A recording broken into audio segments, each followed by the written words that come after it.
electric test cars just as powerful as their gas-guzzling counterparts. Now the race is on to find an affordable battery. Al Hinman reports.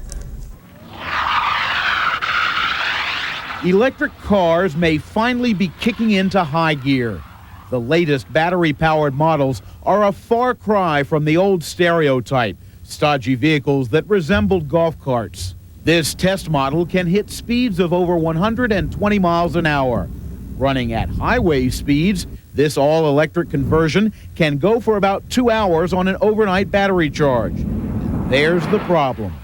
The biggest single development that still is to come is refinement of the battery, developing more powerful, longer-lasting battery that will be less expensive. There's a high-stakes, high-speed international technology race underway to give electric vehicles the driving range of gas or diesel-powered ones. The move from DC to AC-powered motors and controllers already is reaping benefits in performance. Improved battery designs, perhaps even an entirely new type of battery, are in the works, as is a new generation of battery chargers. We'll be able to recharge an electric vehicle-sized battery in the amount of time that people are used to spending at the gas pumps. Major automakers are rushing to develop new electric cars because of a fast-approaching deadline. Tough federal and state clean air regulations will require sharply reduced auto emissions before the turn of the century.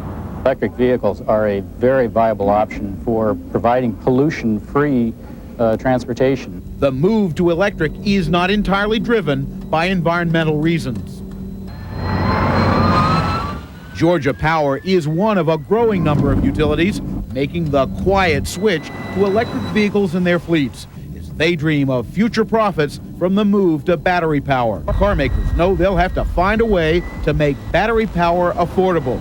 They say that's going to take greatly increased consumer demand, along with some major breakthroughs on the technology front. Al Hinman, CNN, Atlanta.